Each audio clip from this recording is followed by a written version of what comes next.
जय श्री कृष्ण विद्यार्थी मित्रों, केम छो बधा? मजामां ने?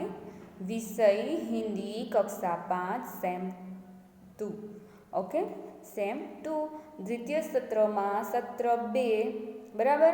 एमा पूरक परीक्षा आपणी जे आवी रही छे एना विषे आज आपणे जोवानुं छे, मतलब एना विषे जाणवानुं छे। आपणे आजे शुं जोवानुं छे तो पहला આપણે પેપર સ્ટાઇલ જોશું, પછી પેપરની અંદર કેવા પ્રશ્નો પૂછાશે એ જોશું, કઈ રીતે આપણે પ્રશ્નોના જવાબ લખવાના છે એ જોશું, અને અભ્યાસક્રમ કેટલો પૂછાશે, મતલબ કેટલા પાઠો પૂછાશે એ જોવાનું છે। તો ચાલો જોઈએ। તો વિદ્યાર્થી મિત્રોનું બધાનું અહીંયા ધ્યાન, અહીંયા લખ્યું છે સ્ટાન્ડર્ડ 5 સેમ 2 પૂરક પરીક્ષા કાર્યક્રમ। ઓકે, तो ધોરણ 5 સત્ર 2 પૂરક પરીક્ષાનો અભ્યાસક્રમ આપેલો છે, અને બીજું શું આપ્યું છે, તારીખ આપેલી છે। તમારું પેપર કઈ તારીખે હશે તો કે 12/2/2022, મતલબ ફેબ્રુઆરી મહિનામાં 12 તારીખે હશે, શનિવારના રોજ। વાર પણ આપ્યો છે શનિવાર। વિષય તમારો હિન્દી, એની અંદર પ્રકરણ કેટલા પૂછાવાના છે તો 9 થી 12, 9, 10, 11 અને 12। શું 9, 10, 11 અને 12 પ્રકરણ નંબર 13 કરવાની જરૂર છે નહીં, 12 સુધીનું જ કરવાનું છે, અહીંયા સુધી જ વાંચન કરવાનું છે। 4 પ્રકરણ પૂછાશે, 4 પ્રકરણમાંથી જ વાંચન કરવાનું છે। હવે પ્રશ્નોના જવાબ કઈ રીતે લખવાના છે, મતલબ પેપર સ્ટાઇલ હું તમને શીખવું। ઓકે, તો પેપર સ્ટાઇલ તરફ જશું। તો અહીંયા આપેલો છે વિષય હિન્દી, પ્રકરણ મેં તમને આગળ વાત કરી એમ પાઠ નંબર 9 થી 12 પૂછાવાના છે। 9 થી 12 સુધીનું જ વાંચવાનું છે, પાઠ નંબર 13 કરવાની જરૂર છે નહીં। આ પેપરમાં કુલ ગુણ તમારા રહેશે 40। પછી આ પેપરનો સમય કેટલો રહેશે લખવાનો, 2 કલાકનો રહેશે। 2 કલાક સુધી આ પેપર તમને લખવામાં આપવામાં આવશે, 2 કલાકનો સમયગાળો રહેશે। હવે પેપરની શરૂઆત કરતાં પહેલાં આપણે શું કરવાનું છે, પેપરની અંદર પુરવણીમાં, બરાબર, આપણા પેપર આપણે પુરવણીમાં લખીએ છીએ, તો એ પુરવણીમાં તમારે સૌપ્રથમ તમારું નામ લખવાનું છે, ધોરણ લખવાનો છે, વર્ગ જે હોય તે લખવાનો છે, રોલ નંબર લખવાનો છે, વિષય લખવાનો છે, અને તારીખ અને વાર લખવાના છે। પછી નવા પેજથી શરૂઆત કરીશું। પ્રશ્ન નંબર 1A, એમાં શું પૂછાયેલું હશે, અહીંયા ધ્યાન બધાનું। निम्नलिखित प्रश्नों के उत्तर के लिए दिए गए विकल्प में से सही विकल्प चुनकर लिखिए। यानी कि आपको एक सवाल पूछा गया होगा, उसके 4 विकल्प होंगे, उसमें से आपको सही विकल्प चुनकर लिखना है। ए आएगा, बी आएगा, सी आएगा या फिर डी आएगा, कोई भी एक आएगा। ऐसे 4 प्रश्न होंगे, चारों 4 प्रश्न लिखने होंगे, यानी कि उत्तर लिखने, हमको कोई सवाल कोई सूचना लिखनी नहीं है। 4 जवाब लिखेंगे चारों 4 प्रश्न के, तब आपको मिल जाएंगे 4 मार्क। आई समझ। उसके बाद प्रश्न नंबर 1B, क्या लिखा है यहाँ देखिए, निम्नलिखित रिक्त स्थान की पूर्ति कीजिए। रिक्त स्थान यानी कि खाली जगह, तो खाली जगह के सवाल नहीं लिखने हैं, आपको जवाब ही लिखने हैं, सही नंबर देने हैं। 4 खाली जगह हशे एना 4 मार्क हशे, જ્યારે 4 લખશો ત્યારે 4 માર્ક આવશે। હવે અહીંયા પ્રશ્ન નંબર 1 છે આપણો પૂર્ણ થાય છે।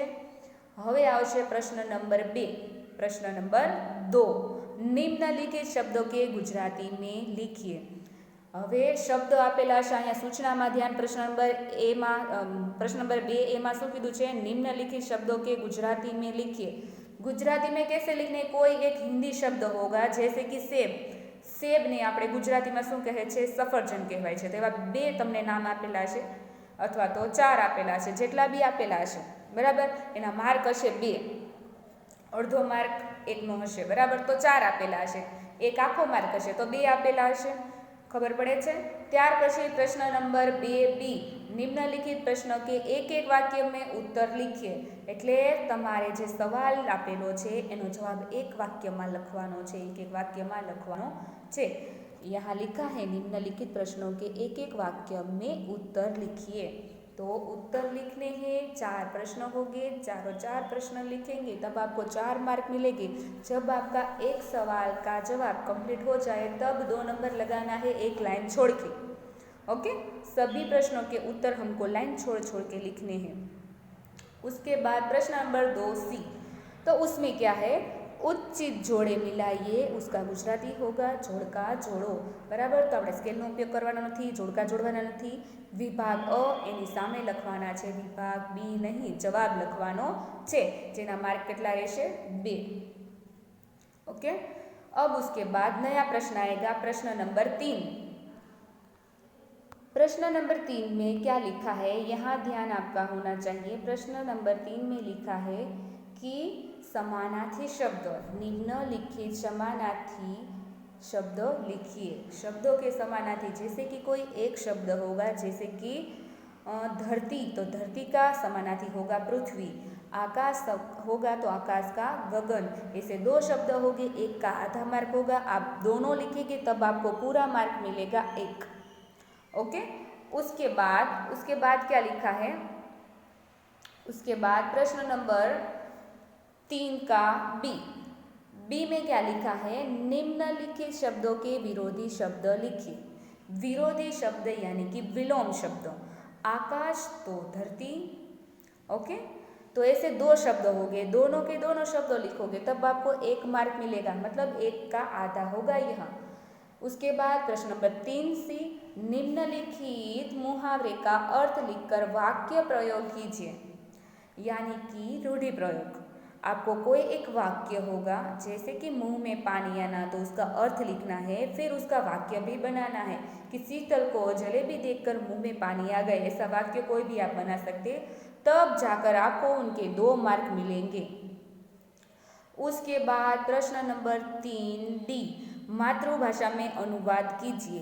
हमारी मातृभाषा है गुजराती, तो वहाँ आपको कोई एक पैराग्राफ दिया होगा या फिर कोई 2 लाइन होगी, जैसे कि शीतल रोटी सेक रही है, तो गुजराती શું થશે? शीतल रोटली सेकी रही છે. ओके, तो आवा 2 लाइन આપેલી હશે, જેના માર્ક હશે 2. ओके, प्रश्न नंबर 3E, नीचे दिए गए शब्दों में से विश्लेषण और क्रियापद अलग कीजिए. यानी कि वर्गीकरण करना है.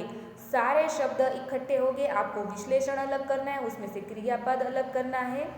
ओके, विश्लेषण कैसा होता है? जैसे कि सेब का रंग लाल है, तो लाल उसकी क्या हुई? विशेषता हुई, तो लाल आएगा विश्लेषण. मैं सेब खा रही हूँ, तो खा रही हूँ वो हमारी, मैं खा रही हूँ वो मेरी क्रिया है, तो उसमें खा रही हूँ ऐसा लिखा है तो क्रियापद होगा. तो क्रिया और विश्लेषण दोनों अलग अलग करने हैं, तब उसके मार्क आपको मिलेंगे 2. उसके बाद क्या लिखा है?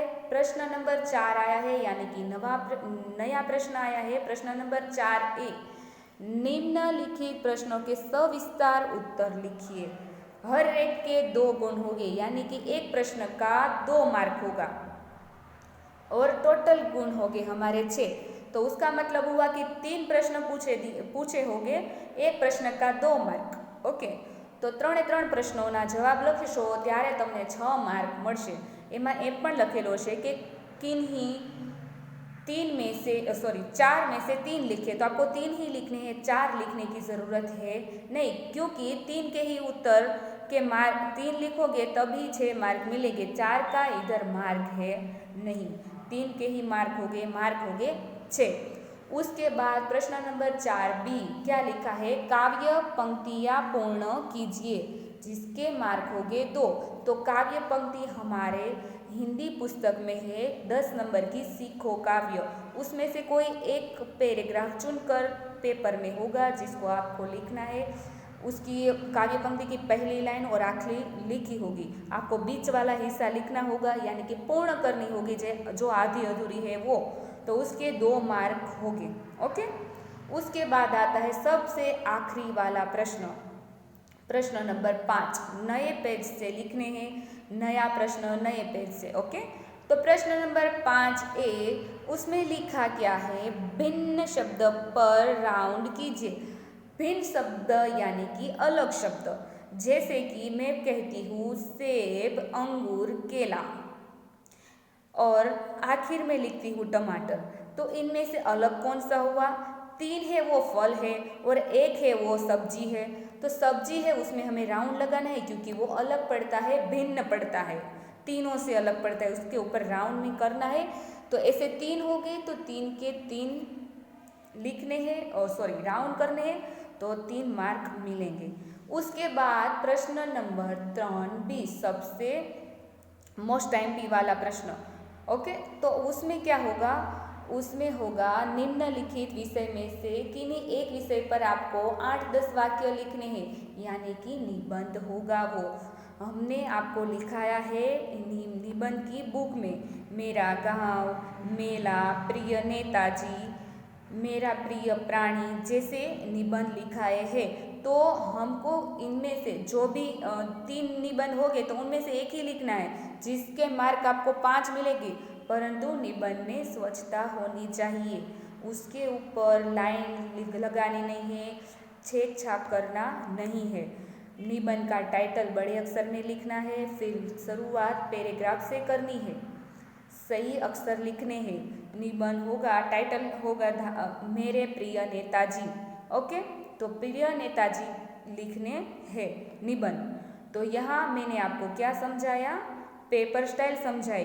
तो पेपर स्टाइल समझाई, उसमें सारे प्रश्न कैसे कैसे पूछे जाएंगे वो भी समझाया है।